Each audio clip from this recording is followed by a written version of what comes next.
ሓዳር ካብ ዝገብር 4 ዓመት ኮይኑ የሎ ሰበይተይ ግን ኣብ ሓደ ወርሂ ናይ $2,000 ብሞባይል መግቢ እንዳኣዘዘት ኣሸጊራትኒ።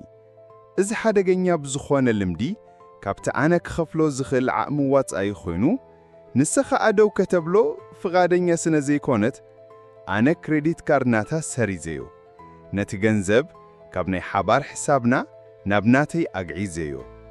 ንዝቕጽላ ሕደት መዓልታት ሰበይተይ ብዛዕባ እቲ ኣነ ዝገበርክዎ ግፍዒ እዚ እናበለት ትዛረብ ነይራ።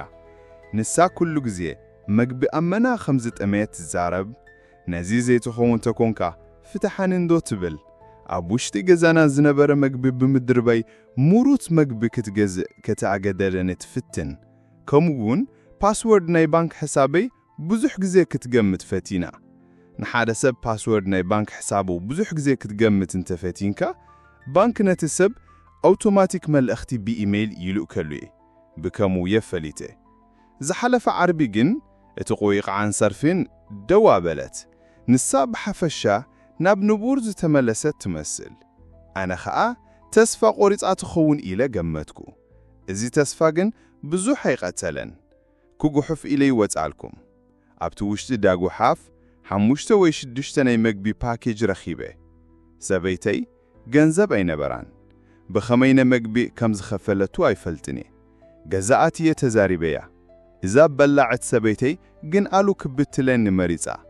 ኩሉ ትባኮታት ካብቲ ዳጉ ሓፍ ኣምጽየ ምስ ኣረኣኽዋ ኣሚነት። ገንዘብ እያ ተለኺሓ። ሕጂ ገንዘብ ካብ ፈታዊ ወይ ካብ ስድራ ቤት ተለኺሓ ትኸውን ኢለ ሓሲበ ነይረ። ግና ንሳ ሓደ ካብቶም ገንዘብ ብዙሕ ወለድ ዘለዎ ናይ ብሕቲ ባንክ እያ ተለኺሓ። ከመይ ገይሮም ሕራይሎማ ድንሲን እዩ ዘሎ። ኣብ ውሽጢ ሰዓት ኣነ ናተይ ክሬዲት ኣቑሚገዮ። ድሕሪኡ ንዓኣ ናብቲ ናይ ባንክ ወሲደያ። ኣቡ ኸኣ ነቲ ዕዳ ብጽርየ ገንዘብ ከፊለዮ።